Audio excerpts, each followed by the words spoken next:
Are you ready?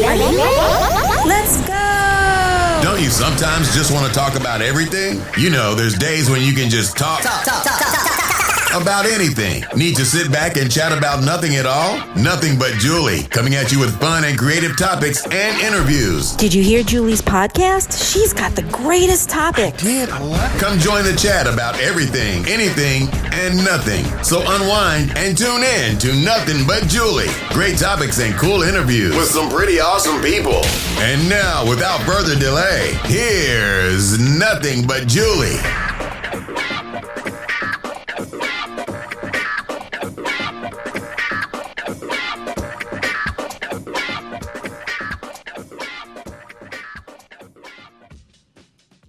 Well, hello everyone. It is your host, Julie Schrager from the Nothing But Julie podcast. I thank you so very much for joining me. We are in the midst of a countdown, folks. We have less than a month. We have about 3.5 weeks left of 2021. Isn't that so strange, though? I have to tell you, I mean, like you, I was counting down the days for 2020 to be gone, just like the worst year ever. And, with coronavirus, or I should say COVID, started out as coronavirus. But now we are less than 4 weeks from 2022. And if there is anything that I have learned about life recently, it's just how fast time goes. And I'm really curious, is that the same thing with you guys? Because I have never felt time go as fast as it's been going until lately. It's the same amount of hours we have in a day. I'm not, crazy busy to the point where, time escapes me. So what is it? What is going on that time is literally passing by us so fast? I am at a loss, but what I do know is it is going fast. There ain't nothing we can do about it. And to be quite honest with you, it's a little scary as to how fast time is going. It's a bit scary. And I'm still trying to play catch up. And, it's like, I still have the 5 pounds that I need to lose. Yeah, whatever. 5 pounds, 10 pounds, 20, 100, or there's other things I need to do. And then you look back and it's like, wait a minute, a month is gone already? How in the world did a month pass so fast? And then 2 months pass and 3 months pass. And I'm still looking back saying, you really could have pushed to lose, that last bit of weight. And the next thing I know, we're in a new year. I mean, all it does is prove not to procrastinate. And I have done a podcast on that about procrastination. And I can definitely be the worst at it. I'll do it tomorrow. But I always remember the words that Mel Robbins, it said, and that also was in one of my podcasts about, no one's coming for you. No one's going to push you. And it's, wow. I mean, if you have a chance to listen to it about I think it's called No One's Coming. Excuse me. I am telling you, it is profound. It is hard truth. And you know it, you know it. But when you actually hear her say it, it hits a nerve, and all of a sudden it becomes real. Like the reality of it sets in, and you're like, oh my God, she's right. Now, this has absolutely nothing to do with my topic. I'm going to talk about my topic in a few minutes. But let me just give you a little snippet of Mel Robbins' The Hard Truth About Making Your Dreams Come True. And it says, and I quote, "No one's coming to push you. No one's coming to tell you to turn the TV off. No one's coming to tell you to get out of the door and exercise. The bottom line is no one's coming. No one. Wow. I mean, it's just those few words. And this particular video went viral. Now, just this part of the video, the TED Talks video was maybe an hour, but it was this part of the video that just went viral for everyone, and it probably catapulted her into where she is now. And she's been around for a long time, but this particular TED Talks is just kind of what catapulted her to where she is now. And she basically says, and I quote, "You may or may not have seen the TED Talk that I gave a few years ago. One of the things that surprised me the most about that talk is that we hear from people around the world. They write about one segment in particular. Let me play that segment for you because it sets up the conversation today." So let me continue on with this. And again, this is a direct quote from Mel Robbins, her TED Talks. It's the concept of parenting yourself when you become 18. Nobody tells you that it's now going to be your job to parent yourself. By parenting yourself, I mean it's your job to make yourself do the crap you don't want to do, so you can be everything that you're supposed to be. You're so damn busy waiting to feel like it. My son never feels like getting off his DS. That's my job. Get off the damn DS. Clean up the Barbies. If you're going to have a nude party in my bathroom, at least clean it up. I think she's talking about her daughter. She says, when you're a kid, again, I quote, your parents make you do the things you don't feel like doing because you won't ever, not now, not then, not ever. Even when you get good at something, you'll figure out something else you don't want to do, and then you'll plateau out and you'll get bored. You hate this job. It's boring, yeah, but for now, you'll just bitch about that one. It's very simple to get what you want, but it's not easy. Wow, you know the talk was 6 years ago, she says. I can't believe how little my kids were back then. I also hate watching it because that was the first time I had ever given a speech. And I'll tell you guys, you wouldn't know that because she's a natural public speaker. My voice is really sketchy, I swear, which I typically don't do on stage ever. But she goes on to say that the concept of parenting yourself is really, really important for you to wrap your brain around. And then she says, let me dig into it. I write extensively in part 2 of the 5-second rule book about how we make decisions and the fact that we make decisions not based on what we know. We need to do it not based on our goals, but based on how we feel right now. It's your feelings that make the decision for you.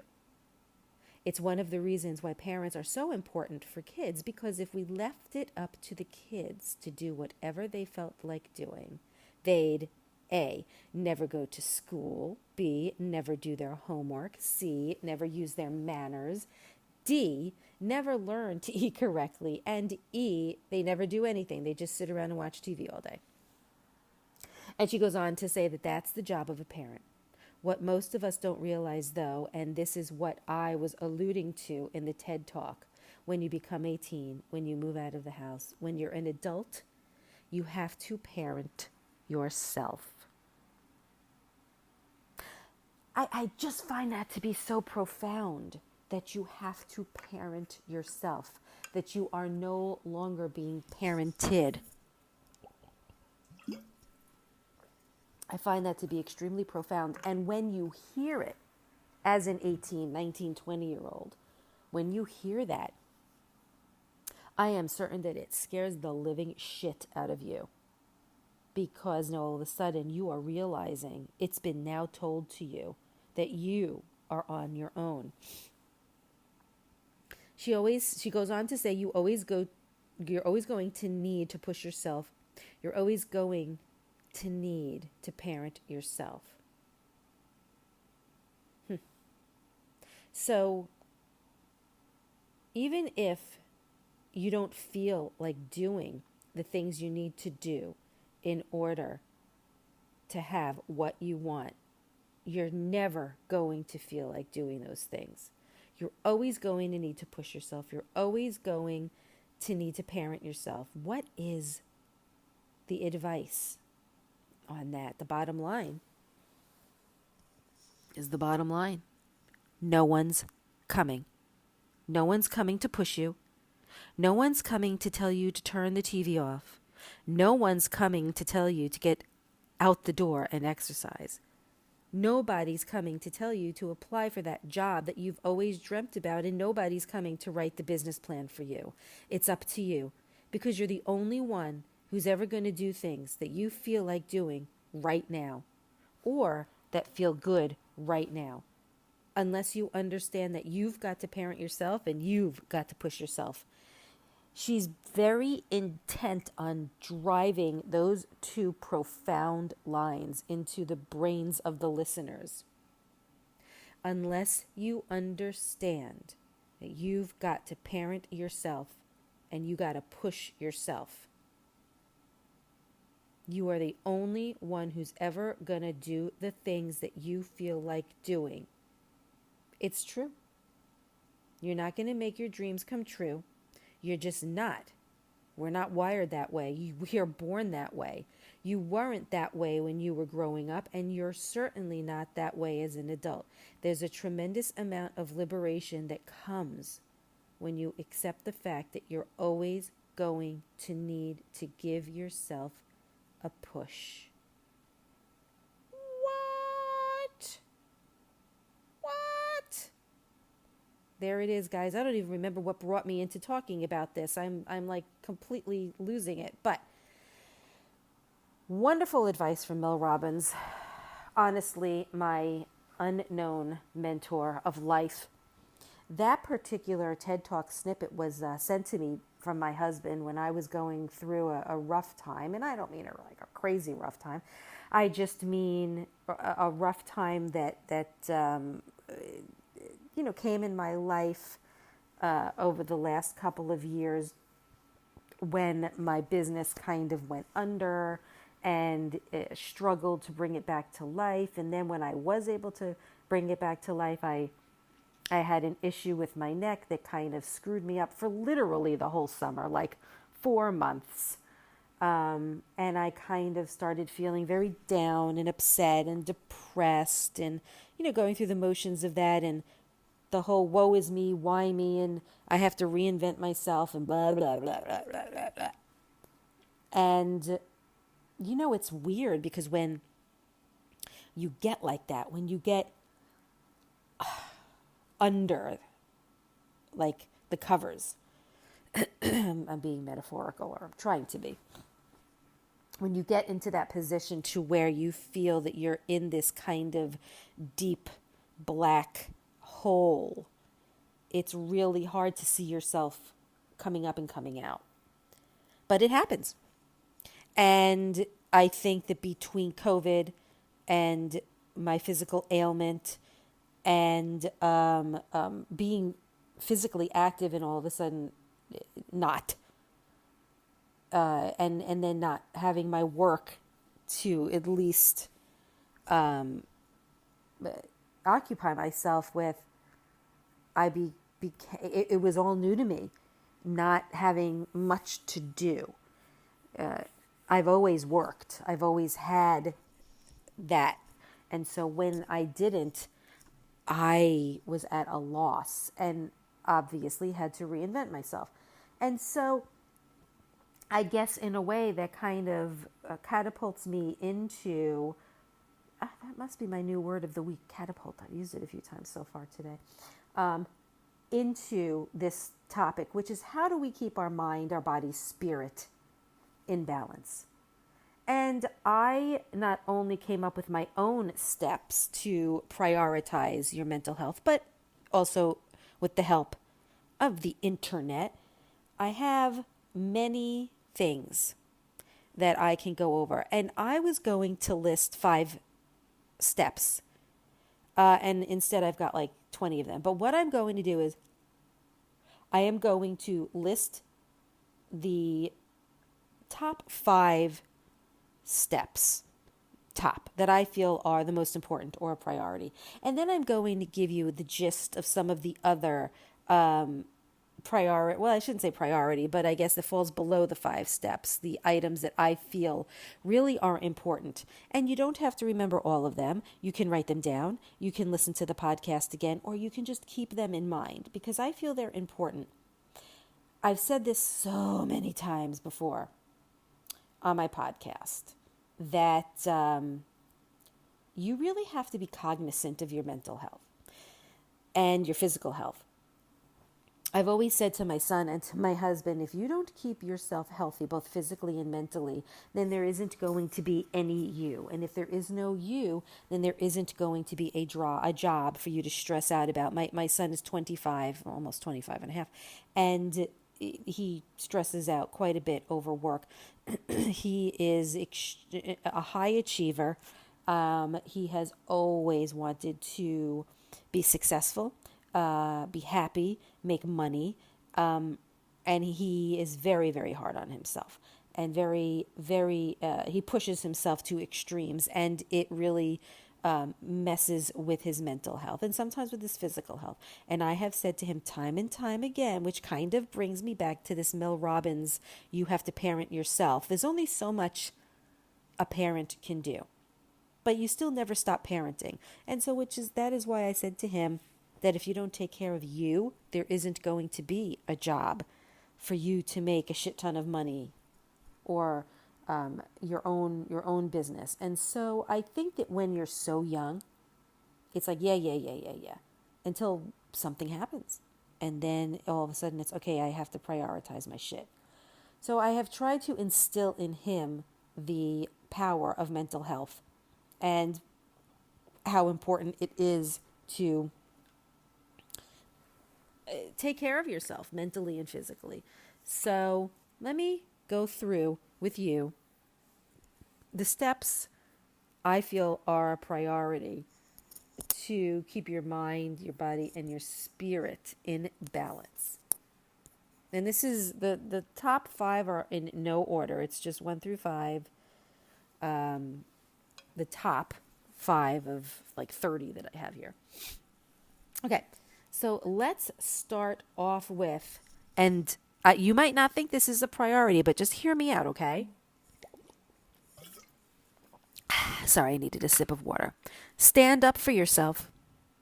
Not number 1, not number 2, 3, 4, 5. It's just within the top 5. Stand up for yourself.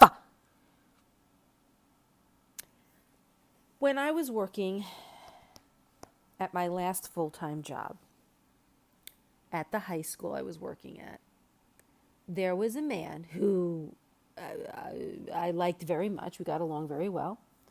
But he was a complete stress pot. And stress pot. I think I just brought myself back to the 80s. He was a stress pot. And he was putting together a list of people that would have to be in the room, like as a supervisor, during testing in, I think, like April.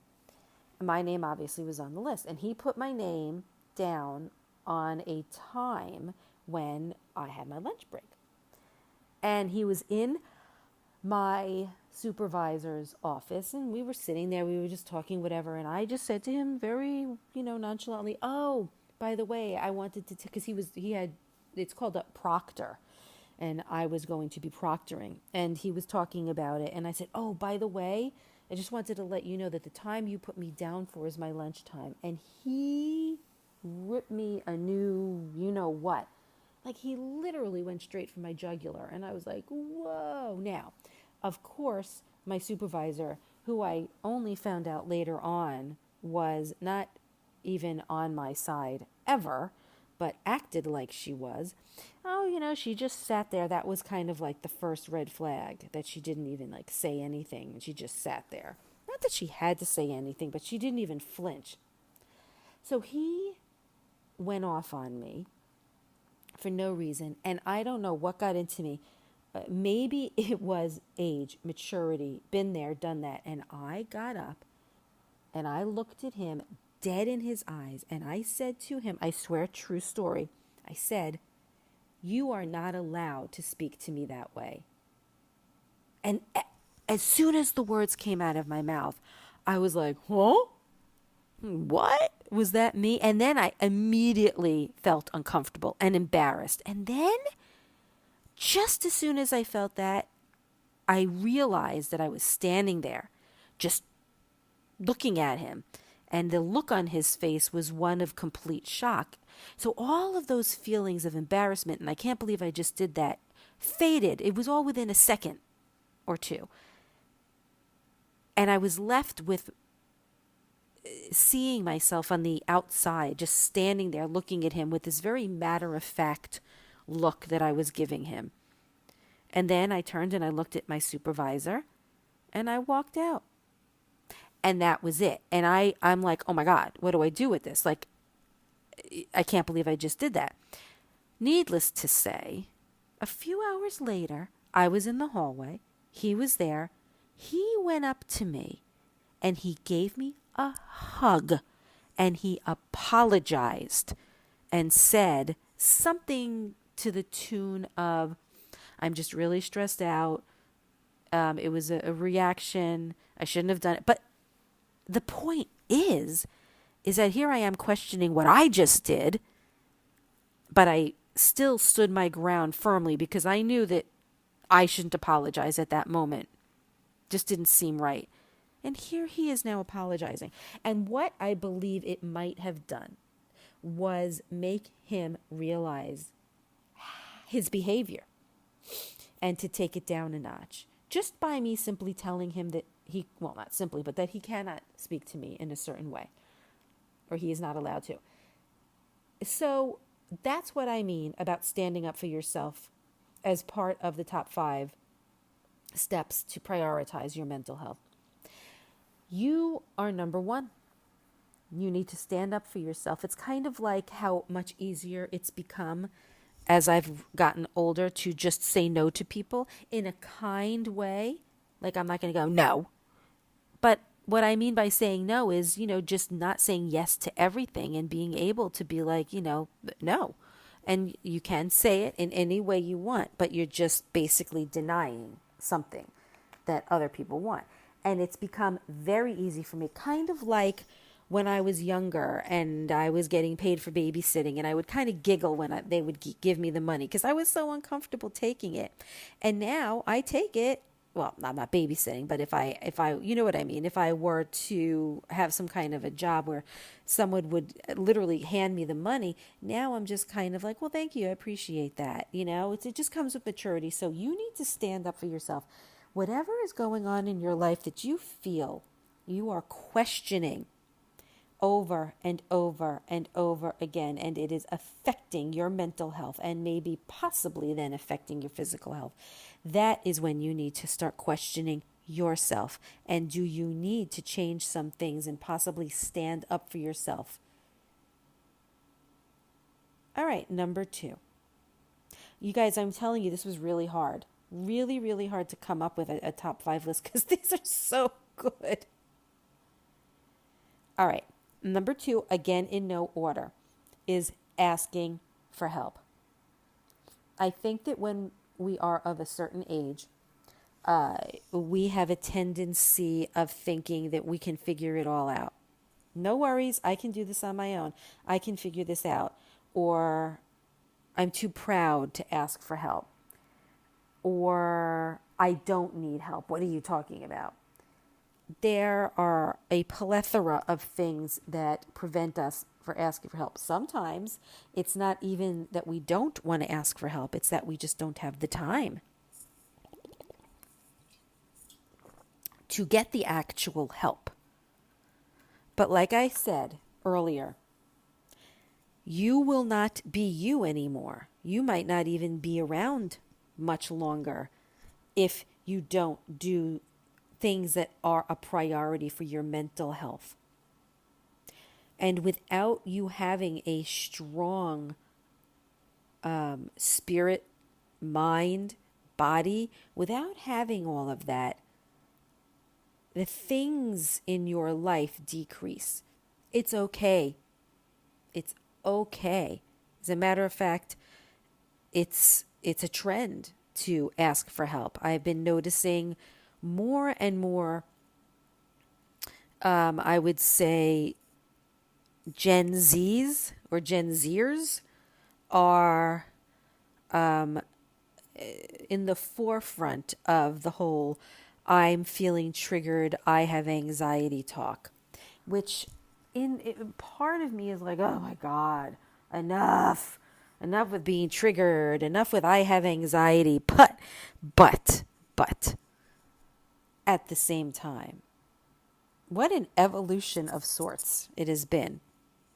The fact that these Gen Zers are so open to say, I am being triggered, I have anxiety. They are going to be the generation that we're going to have to remember that really pushed mental health positivity into the forefront.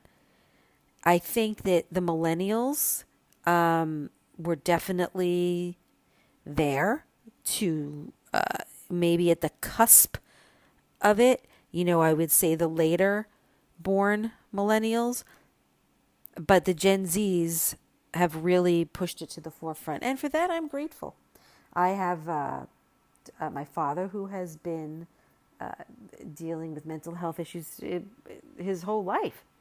And so I know that there are so many people in this world that are fighting this horrible disease and I consider mental health, anything that revolves around the door of mental health, to be a disease. I think that it's wonderful that we're pushing this into the forefront, but most importantly, it is important that you ask for help.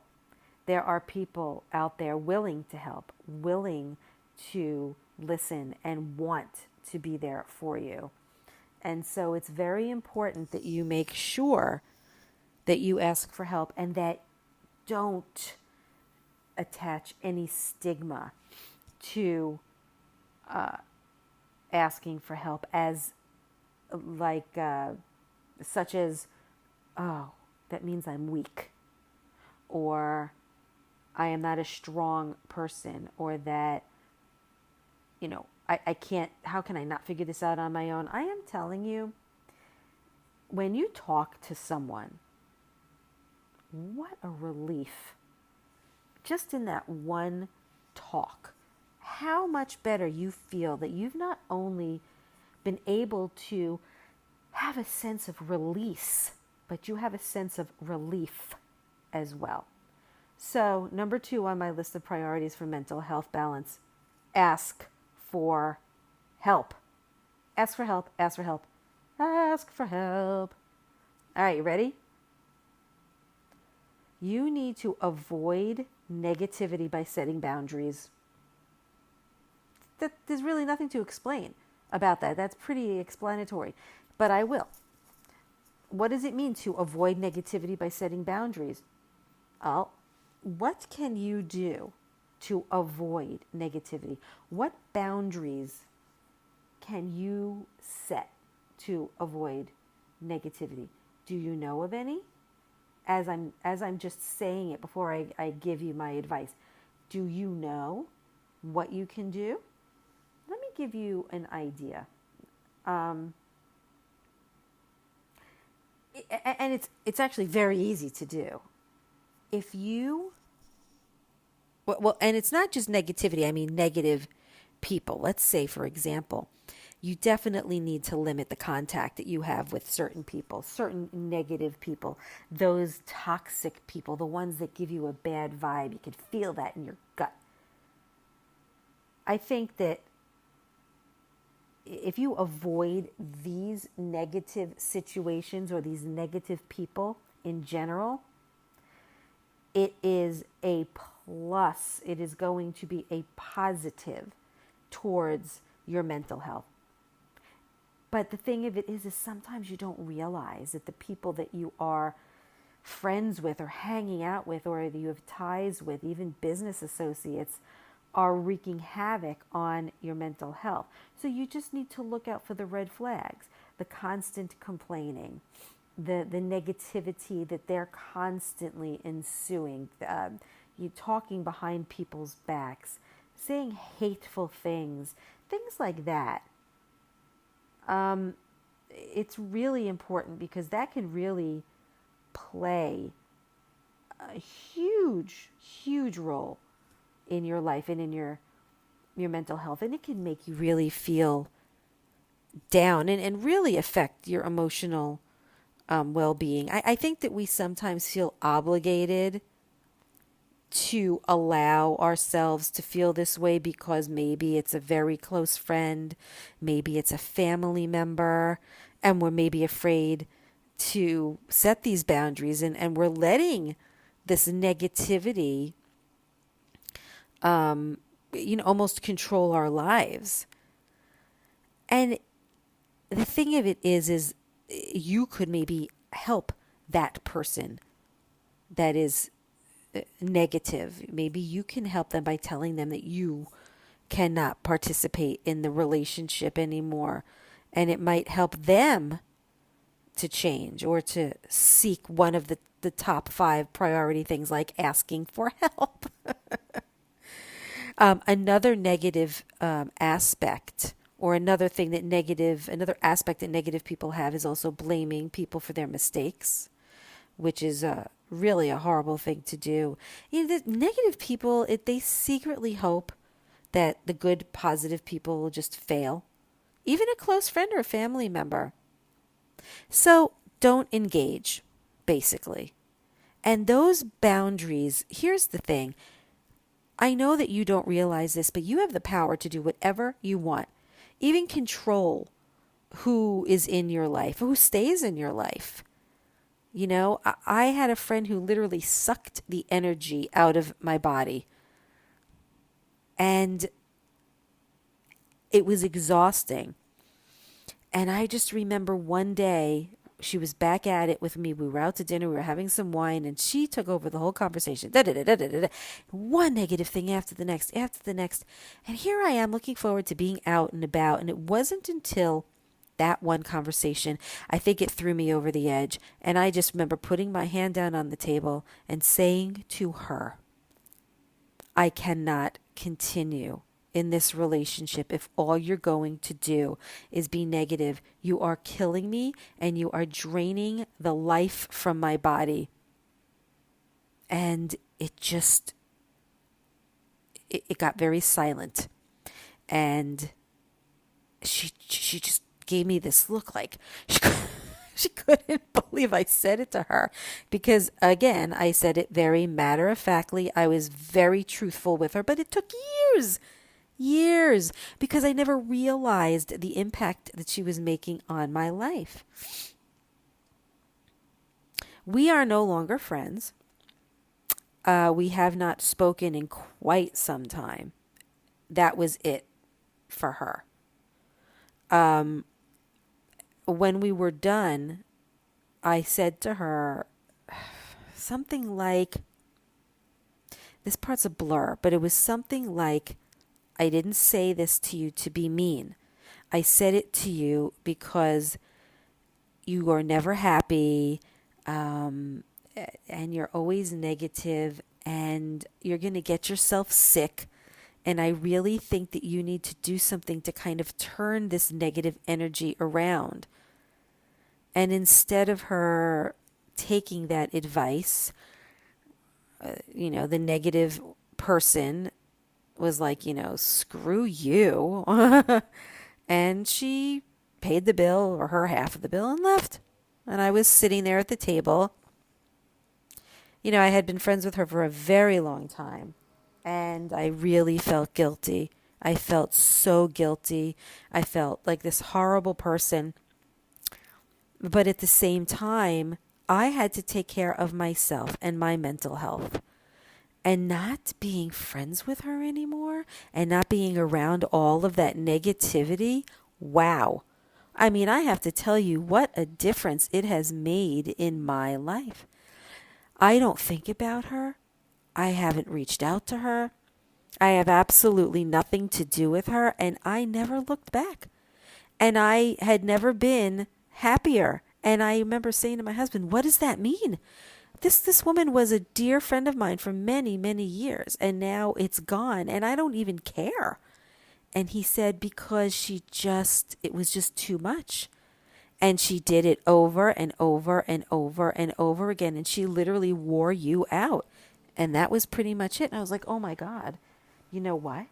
I think you're right. I think that I just got completely and totally worn out. I think that's exactly what happened. So it's okay, guys. It is okay to set certain boundaries, to steer clear from, negative people, especially like me, if it affects your mental health. Okay, let's get off of that and let's move on. All right, number 3, again, in no order. You're not going to like this. You're not going to like it, but I'm just going to say it. You need to have a tech detox. Okay, what do I mean? Well, like right now, you're listening to my podcast, and I am grateful. But what are you listening on? Are you listening on your iPhone? Are you listening on your computer? Are you listening on your radio? No matter how you are listening to this podcast, you are using technology. And technology can be the death of us. It is, there's so much negativity when it comes to technology. But being, let's say, on your iPhone all the time, how is that helping your mental health? Many people will call it like a digital detox, and you can even set up a schedule. And let's just talk about how a tech detox work. Okay, how it works. Now, let's just also say that there is a huge percentage of youngins out there that are on using technology all the time. And the fact that it is a constant availability for, like, let's say, social networking sites, it's just become a huge distraction, and it actually can lead to lots of problematic behavior, especially among the young. And the things that it can do, aside from the obvious things, especially that we've heard about in the recent past about, online bullying and things like that. What is it? What's like the benefit of a digital detox? Well, let's talk about that. Number one, it right off the bat, it reduces stress. It also reduces FOMO, which, if you don't know what that means, it's fear of missing out. Because there's so much involvement with social media, people are afraid that they're going to not know about something. Who cares? Again, don't forget, I grew up in a non-digital age, so I kind of have the best of both worlds, to where I know what life was like before the digital era and how I can actually do things that don't involve being, online all the time. Also, a digital detox allows you to have a more positive life perspective. All right. I think that the reasons for a digital detox, is just to disconnect from the digital world, because it's such a part of today's world, everyday life. But do you really need to be on top of it all the time? I mean, there's so many reasons why you should give up your phone, your cell phone, and other devices, especially for just a brief time. Well, let's see. You might want to enjoy time by yourself. If you're getting engaged, what are you going to do? You're going to say, wait 1 second. Let me get out my phone and take a selfie. I mean, come on, guys. Seriously, you don't have to share everything with the entire world. I think my last podcast, or the podcast before that, I talked about some people that I know that are on Facebook all of the time. They have to have an array of pictures from every single thing they do. Everything. Whether they go away here, or they're having a party here, or they're hanging out at their pool, or they're taking a trip, or they're seeing their kids in college. Every single thing that they do, they have to put on Facebook. And I mean everything. And I don't even think they look through their pictures. They just upload, 33 pictures or 62 pictures. It's, anyway. Some people feel like using their device has actually added more stress to their life. And it's a possibility that it has. And most of the time it could be. It's called addiction. And there's many people that are addicted to their phones and technology. And I will tell you, I am to blame for that as well. I am guilty. I remember the other day my son had said something to me and I'm like, oh, let's look it up. And now we're at dinner. My phone's right next to my plate. And I realized at that moment, what am I doing? I tell my son, no phones at dinner time. Well, if my son is ever home. It's a rarity that he's home. But let's just say in the past. But every other Sunday he's off. And so when he was off, I was like, oh, let's look that up. And bam, there was my phone right next to me. And what kind of an example did I set? And it never really is, but for some reason it was there. I believe that not only can technology be stressful, but it is a significant source of stress. So, detox. You know that it can also disrupt your sleep? Yes, it can disrupt your sleep. Especially if you're using it before bedtime, because it has some kind of a connection to using it at night and increased body mass index. I know, that's very strange. I did read that somewhere, but it could have a lot of adverse effects on your sleep and your mood. And it's funny because when I read that research years ago, how it can have an effect on your sleep and other factors, I then said, but what about the fact that I read at night and I use my Kindle? Isn't that kind of the same thing? So you know what I started doing? I started listening to audiobooks. And now I fall asleep sometimes listening to the audiobook, and then the next night I have to backtrack to what I remember because I sometimes sleep through a half an hour of the audiobook. A half an hour. So I do that now, unless I decide to read during the day, which I really don't have time for.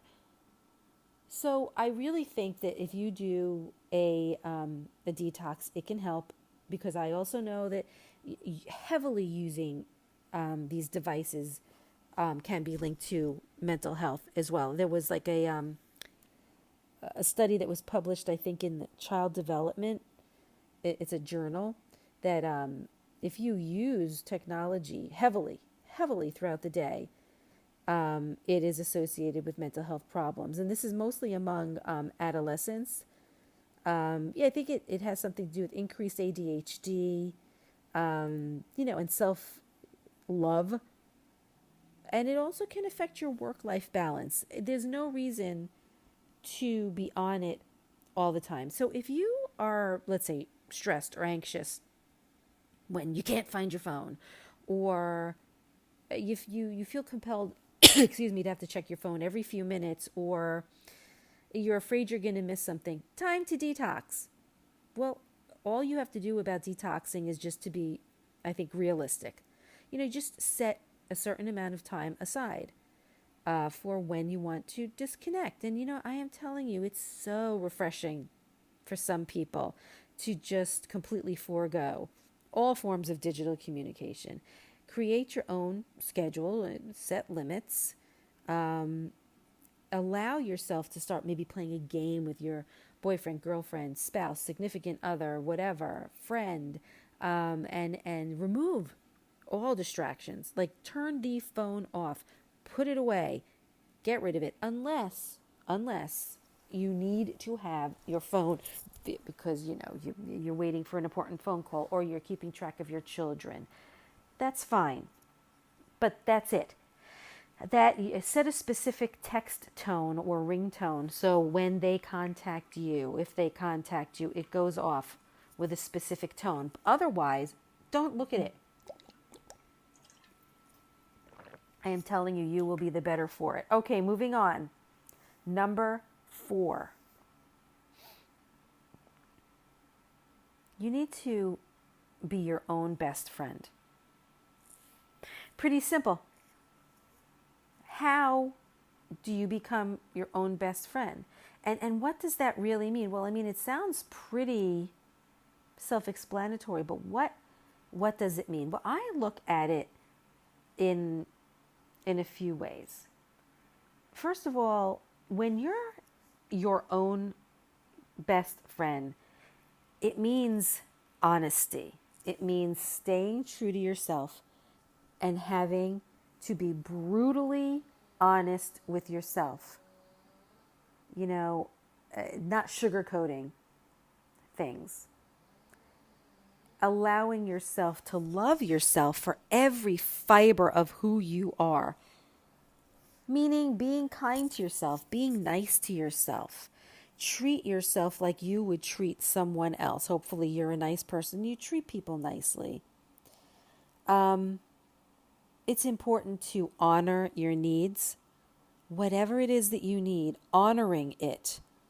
Allowing yourself to give to yourself is so important. We become so wrapped up in our lives, in our world, in doing for others, for making money, for having to be somewhere, for saying yes when you should say no, and forgetting about ourselves and our own mental health and our own physical health. We get so wrapped up that we forget that we need to honor our own needs, be our own best friend. And if you're hurting physically or mentally, give yourself compassion to that part that's hurting. It's okay to hurt. It's okay to take that look at yourself in the mirror, that hard look at yourself in the mirror, and say the most honest truth that you don't want to hear. Because when you do say it, man, you accept it and you just open up. You're like a lotus flower.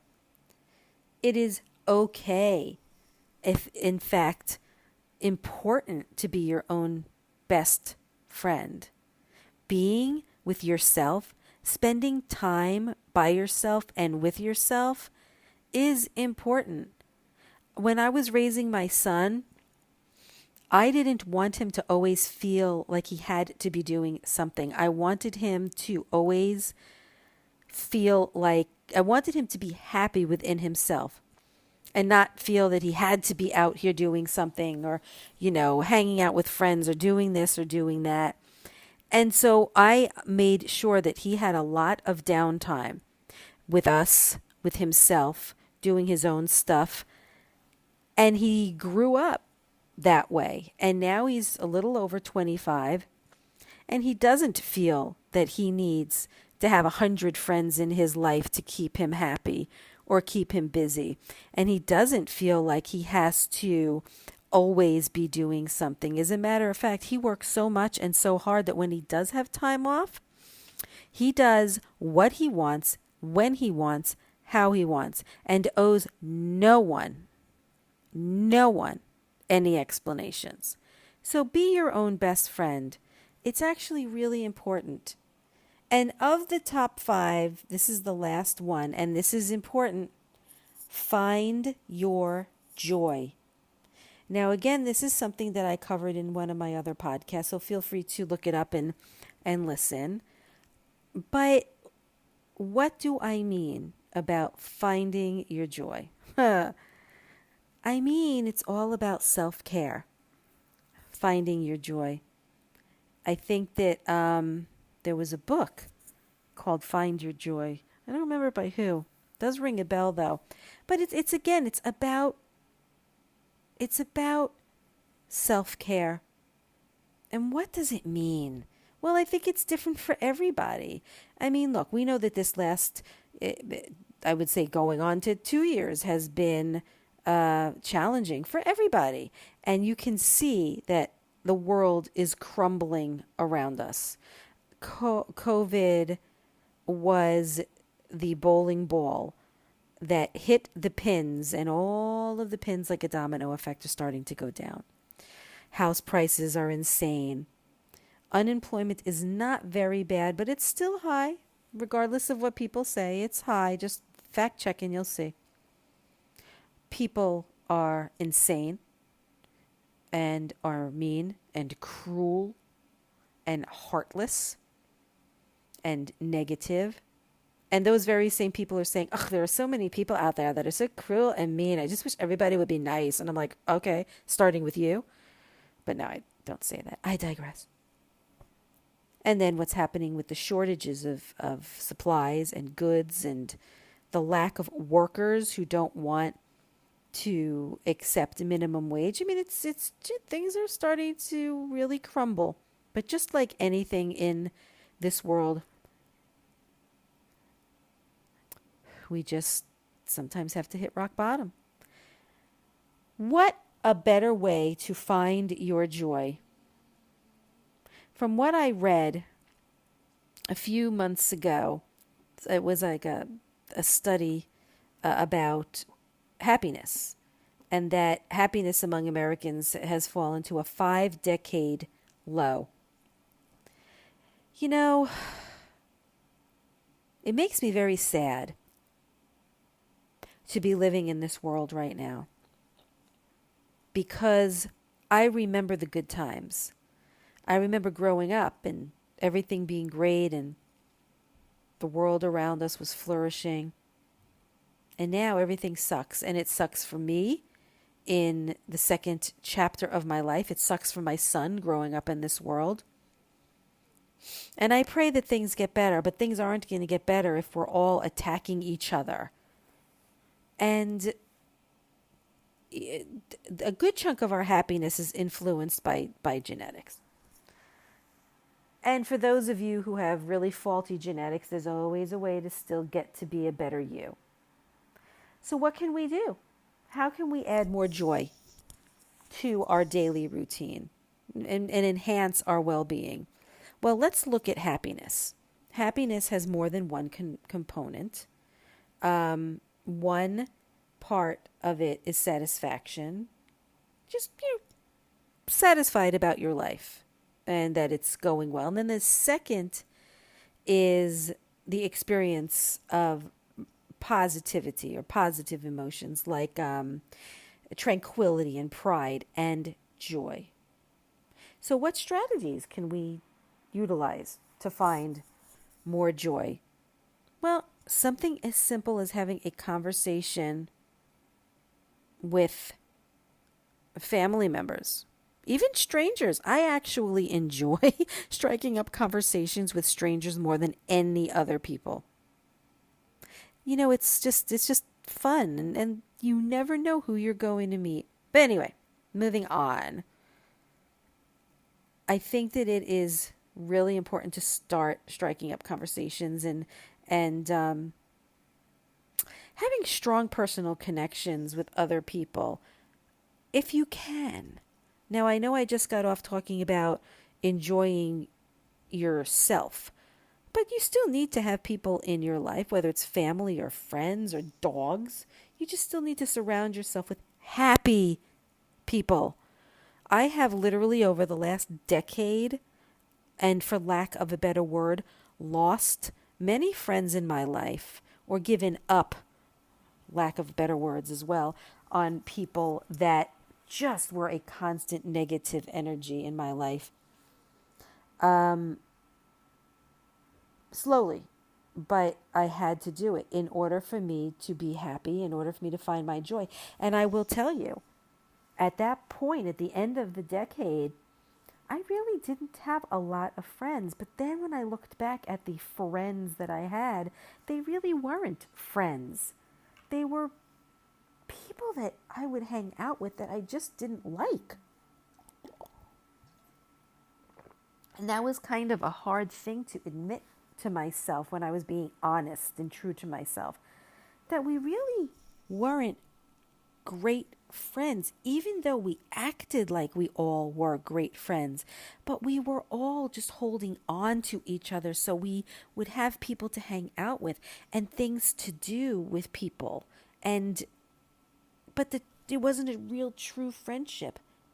I knew that I wouldn't be able to count on some of these people or be able to have a deep discussion with. And they obliterated my overall happiness. And being without them made me happier. I realized years ago that I did not need certain people in my life to make me happy.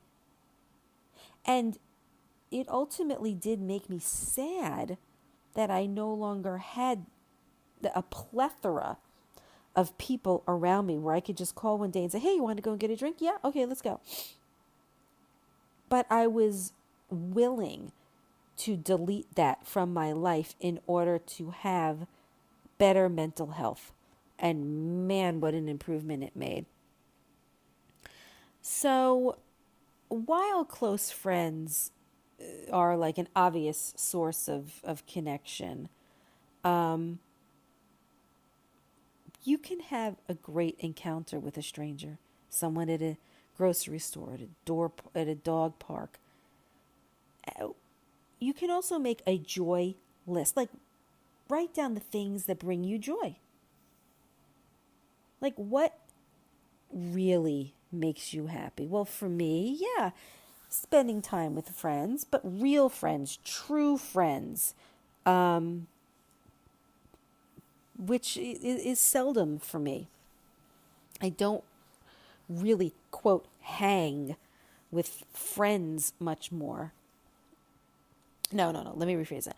I do hang with friends. I just don't do it as much as I did because I felt like I needed to do it all the time. And I'm very selective now with the people that I hang out with. And I also make sure that I don't exhaust the friendship to where we see each other all of the time, because that can just be too much. And then it's like, you don't have time to catch up on things. But yeah, spending time with friends is definitely a part of giving me joy. But other things that make me joy is spending time with my family, with my dogs, with a good book, with a fire pit, watching a fun movie, going to the beach and just walking on the sand. These little things bring me joy. So that's my top 5. Let me give you a quick snippet of the others that I feel are important. Sleep. Yes, how can I not include that in the top 5? I had to really dig deep on this. Sleep is very important, yes, obviously, but I just felt that the others were equally as important. Personal development, I really believe, is a way to keep our mind, body, and spirit in balance. Personal development, what can you do to develop yourself on a personal basis? Is it getting out of a job you don't like, starting something new, meeting new people, getting a dog, working out? What is it? Eating? Got to get that body moving. No matter how much you don't want to do it. No matter how much you bitch and complain while doing it. I do know that it is the best thing for your body, mind, and soul, most especially your mind. I said this before, when you work out, you get endorphins. Endorphins make you happy. That's a line from Legally Blonde. Okay? But it's true. It keeps the weight off. It keeps the weight down. It keeps all kinds of ailments from happening, and it really refreshes you. Some of you might want to start a gratitude journal. What things are you grateful for? Even if you just write one entry a night, one little thing about what makes you grateful. When you look back at that journal, you're going to embrace all of the things that you had gratitude for. Now, like with getting your body moving, I also wrote down daily walks. So daily walks can be separate from getting your body moving. Getting your body moving can be another form of working out, or yoga or Pilates or bar, whatever it is. Get your body moving and take daily walks. I tell you, daily walks clear the mind. Really. All right, next is stop multitasking. Stop. Stop, stop, stop, stop. I love multitasking. I am obsessed with it. Not in a bad way. I am at my best when I multitask. However, it is draining and it catches up on you, and you don't realize it until all of a sudden it catches up on you. But give yourself a break. You don't have to multitask. Write everything down, have that list, and turn away. And do a little bit when you have time. Don't do 20 things at once. It's going to make you nuts. Seriously, seriously nuts. I have experience in that, so I can tell you.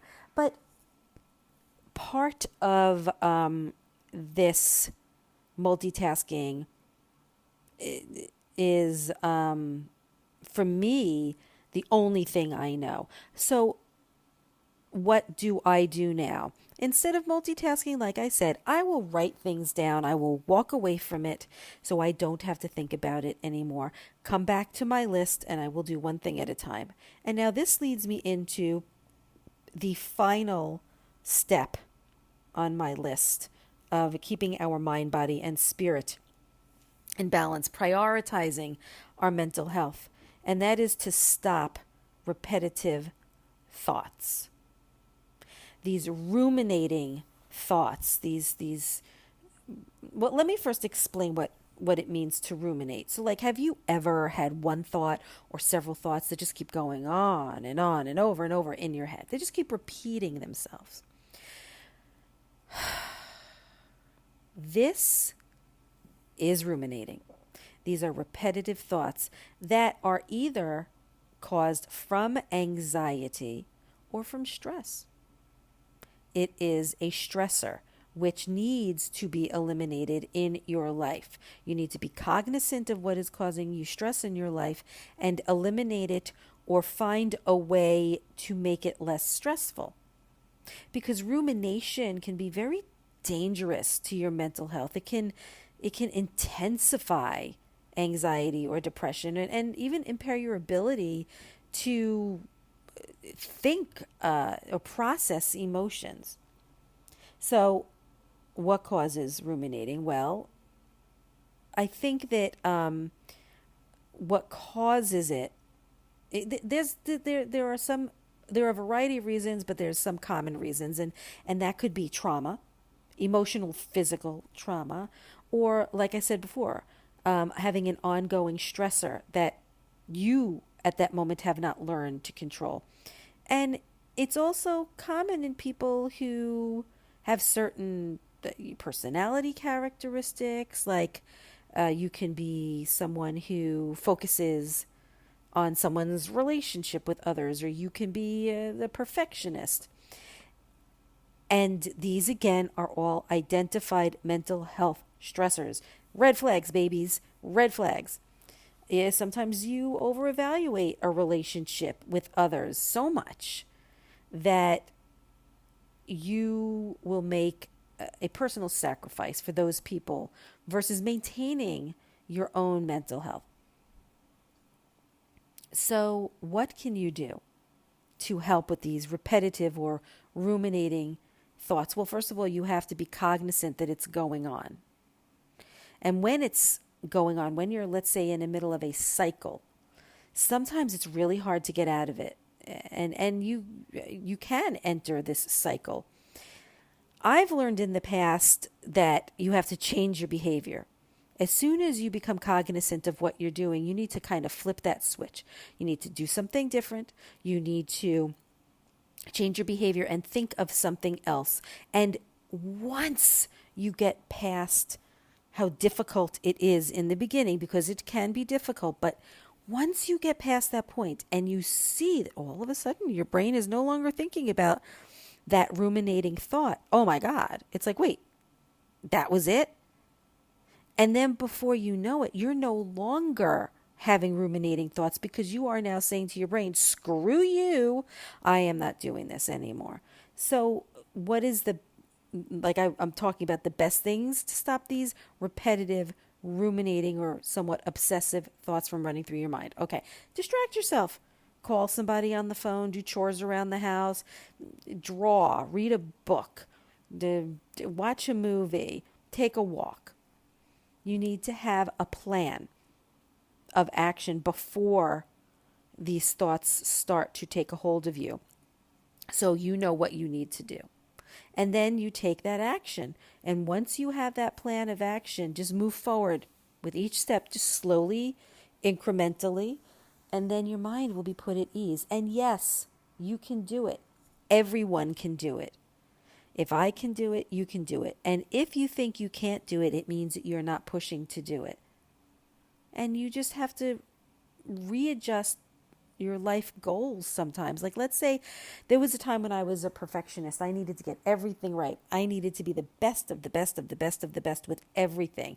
Well, I realized that was ridiculously unrealistic. And if it's unrealistic, then I'm playing with my mental health. So all I did was a very simple task. I set more realistic goals. Realistic goals that made me more capable of achieving. Because by being a, quote, perfectionist, which no one can be, you're not capable of that. And you can set more realistic goals that make you more capable of these things that you can achieve. And it then prevents these overthinking thoughts. And also, believe it or not, working on your self-esteem. Sometimes when you have these ruminating or obsessive thoughts, it sometimes is linked to self-esteem. Because when you... I don't know why. I wish I could tell you why. But I just remember that it has a lot to do with it. And once you enhance your self-esteem, whoa, what a huge difference. In other words, if you can build on the strengths that you have, that can help enhance your self-esteem, thus prevent the perfectionism, prevent the ruminating obsessive thoughts. And you can try doing that with a therapist. You can try meditation. I also think it's important that you know your triggers and make this part of your plan of action, that if you find yourself having these thoughts, you make a mental note. What's the situation that I'm in right now? Where am I? What time of day is it? What is the cause of this trigger? Bam! Now you've decided to dive into, at that moment, what the trigger is, and you now found what the trigger is. And now what can you do to prevent that trigger? Well, everything that I just said. Everything I said, even a lifestyle change, that will help you be more proactive in trying to help you with, your problems. If you can identify your problems in your life, then that helps to solve the problems one step at a time, and set realistic expectations, realistic ones. If you have these negative, ruminating thoughts, it can question ourselves, our own self-worth. Just praise yourself all the time and have a good support system. This is a very important podcast, guys. It's really important to make sure that you keep your mind, body, and spirit in balance. Some people might be like, okay, Julie, sure. A lot of times these mental health priorities are set aside. Some people are just have that old way of thinking. Yeah, okay, sure. Yeah, right. Okay, whatever. And there are some people that just say, give me a pill. I don't want coping skills, or up my medication. But you need to learn how to deal with life. And coping skills can help you learn how to deal with life and help you become mentally strong. It's very important that we focus on our mental health, especially in today's world. And I really hope that these steps maybe can help you in a way to prioritize your mental health. It's important. It's important to me. It's important to you. It's important to everyone. We want you to stick around and we want you to be healthy and happy. I hope you enjoy the rest of your week, and thank you so very much for joining me. If you want to contact me, you can find me at Nothing But Julie on Instagram and on Facebook. Twitter, I go on every now and then. Feel free to DM me or you just send me a message on Facebook or whatever. And it's always great hearing from people. So anyway, thank you so much for joining me. Have a great rest of your week. Stay safe, everybody.